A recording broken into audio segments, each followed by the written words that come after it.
आज हम सीखेंगे जनन से संबंधित कुछ महत्वपूर्ण बातें तथा लैंगिक जनन और अलैंगिक जनन में अंतर। जनन यानी रिप्रोडक्शन एक ऐसा प्रक्रम है जिसके अंतर्गत जीव अपनी संतति यानी ऑफस्प्रिंग का निर्माण करते हैं, जैसे अमीबा अन्य अमीबा को, एक पौधा अपने जैसे अन्य पौधे को, मानव अपने बच्चों को इत्यादि। हम जानते हैं कि प्रत्येक सजीव को जीवित रखने के लिए विभिन्न प्रक्रम जैसे पोषण, श्वसन, उत्सर्जन इत्यादि सहायता करते हैं। जनन इन प्रक्रमों से भिन्न है। यह सजीव को जीवित रखने के लिए नहीं, बल्कि उस जीव की प्रजाति यानी स्पीशीज को जीवित रखने के लिए महत्वपूर्ण है। यदि यह प्रक्रम नहीं होता तो सृष्टि में जीवन यानी लाइफ संभव न होता। आइए जनन के महत्वपूर्ण पहलुओं को समझें। आप जानते हैं कि एक आम के बीज से एक आम का पेड़ ही उत्पन्न होता है। इससे एक जामुन के पेड़ का निर्माण होना संभव नहीं। क्या आप इसका कारण बता सकते हैं?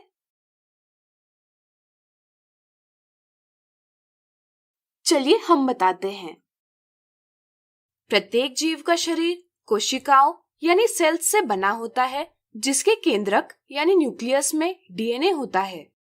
वास्तविक रूप में कोशिका यानी सेल के अंदर केंद्रक यानी न्यूक्लियस होता है, जिसमें गुणसूत्र यानी क्रोमोसोम्स होते हैं। इन गुणसूत्रों के डीएनए यानी डीऑक्सीराइबो न्यूक्लिक अम्ल के अणुओं में आनुवंशिक गुणों यानी कैरेक्टर्स का संदेश यानी हेरिडिटरी इंफॉर्मेशन होता है, जो जनक से संतति पीढ़ी में जाता है। इसके कारण संतति पीढ़ी के गुण जनक के गुणों के जैसे ही होते हैं।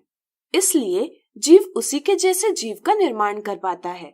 साधारणतः जनन की विधि में मूल घटना डीएनए की प्रतिकृति यानी कॉपी बनाना है। कोशिकाओं में विभिन्न रासायनिक क्रियाओं यानी केमिकल रिएक्शंस द्वारा डीएनए की प्रतिकृति का निर्माण होता है। डीएनए की प्रतिकृति बनाने के बाद कोशिका में दूसरी कोशिकीय संरचनाओं यानी सेलुलर एपरेटस का निर्माण होता है। इसके बाद कोशिका का विभाजन होता है, जिसमें प्रत्येक कोशिका में डीएनए की एक प्रतिकृति जाती है। चूंकि जैव रासायनिक क्रियाएं यानी बायोकेमिकल प्रोसेसेस यथार्थता से संपादित नहीं होती, इसलिए डीएनए की प्रतिकृति में कुछ हद तक भिन्नता देखी जा सकती है।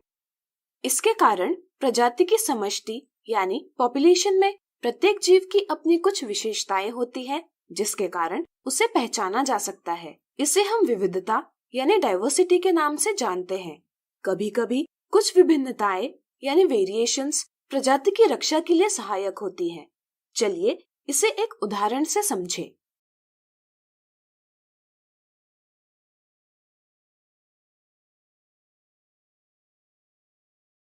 मान लीजिए एक जीवाणु अधिक ठंड में जीवित नहीं रह सकता। जनन के दौरान वह कुछ ऐसे जीवाणुओं को जन्म देता है जो ठंड में जीवित रह सकते हैं। यदि ठंड अत्यधिक बढ़ जाती है तो इससे कुछ जीवाणुओं का विनाश हो जाएगा, लेकिन कुछ जीवाणुओं के ठंड में जीवित रहने की क्षमता के कारण उस जीवाणु की प्रजाति समूल विनाश से अवश्य बच जाएगी। इस तरह विभिन्नताएं प्रजाति की उत्तरजीविता में सहायता करती है। इसलिए हम कह सकते हैं कि जनन में आने वाली विभिन्नताएं जैव विकास यानी एवोल्यूशन का आधार है, जिसे हम अगले अध्याय में अच्छे से पढ़ेंगे। यदि हम जनन के विधियों की बात करें तो यह मुख्यतः दो प्रकार की होती है, लैंगिक जनन यानी सेक्सुअल रिप्रोडक्शन और अलैंगिक जनन यानी एसेक्सुअल रिप्रोडक्शन। चलिए दोनों की तुलना करते हुए इन्हें समझें। जनन की ऐसी विधि जिसमें एकल जीव ही नई पीढ़ी या संतति की उत्पत्ति करता है अलैंगिक जनन कहलाता है। जैसे अमीबा हाइड्रा जैसे एकल जीव नई पीढ़ी का निर्माण अलैंगिक जनन से करते हैं। कुछ पौधों जैसे गन्ना, गुलाब, आलू इत्यादि के किसी भाग से नए पौधे की उत्पत्ति होती है। यह भी अलैंगिक जनन है। इसके विपरीत जनन की ऐसी विधि जिसमें 2 जीव भाग लेते हैं लैंगिक जनन कहलाती है। उदाहरण के लिए मानव, पुष्पी पौधे, विभिन्न जंतु इत्यादि में लैंगिक जनन से नए जीव की उत्पत्ति होती है। यदि लैंगिक जनन में नर एवं मादा दोनों भाग लेते हैं तो दोनों के डीएनए को मिलाकर उत्पन्न होने वाली संतति में डीएनए की मात्रा दोगुनी हो सकती है। इस तरह पीढ़ी दर पीढ़ी डीएनए की मात्रा बढ़ सकती है, जिससे कोशिकीय संगठन पर नियंत्रण छूटने की अत्यधिक संभावना होगी। इस स्थिति से बचने के लिए लैंगिक जनन करने वाले जीवों में कुछ विशिष्ट अंग होते हैं जो अर्धसूत्री विभाजन यानी मियोसिस की विधि से गुणसूत्रों यानी क्रोमोसोम्स की संख्या आधी और इसी के साथ डीएनए की मात्रा आधी कर देते हैं। इससे नर में नर युग्मक यानी मेल गैमेट तथा मादा में मादा युग्मक यानी फीमेल गैमेट का निर्माण होता है। निषेचन यानी फर्टिलाइजेशन के अंतर्गत यानी जब नर युग्मक तथा मादा युग्मक का संलयन होता है यानी फ्यूजन होता है तो युग्मनज यानी जाइगोट उत्पन्न होता है, जिसमें डीएनए की मात्रा पुनर्स्थापित हो जाती है। यदि अलैंगिक जनन की बात करें तो इसमें संतति के निर्माण हेतु डीएनए की प्रतिकृति बनाई जाती है। इस विधि में युग्मकों यानी नर युग्मक तथा मादा युग्मक का निर्माण नहीं होता, इसलिए निषेचन भी नहीं होता और युग्मनज भी निर्माण नहीं होता। दोनों विधियों में यह समानता अवश्य है कि संतति में गुणसूत्रों की संख्या या डीएनए की मात्रा अपने प्रत्येक जनक के डीएनए की मात्रा के बराबर ही होती है।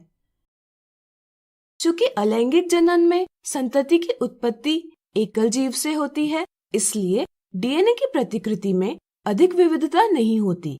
इसलिए विपरीत स्थिति में संपूर्ण प्रजाति का विनाश हो सकता है। लैंगिक जनन में 2 भिन्न जनकों के डीएनए को समाहित करके नया डीएनए उत्पन्न किया जाता है, इसलिए विविधता अधिक होती है।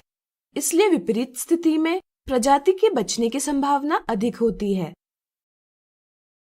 अलैंगिक जनन लैंगिक जनन की तुलना में अधिक तेजी से होता है।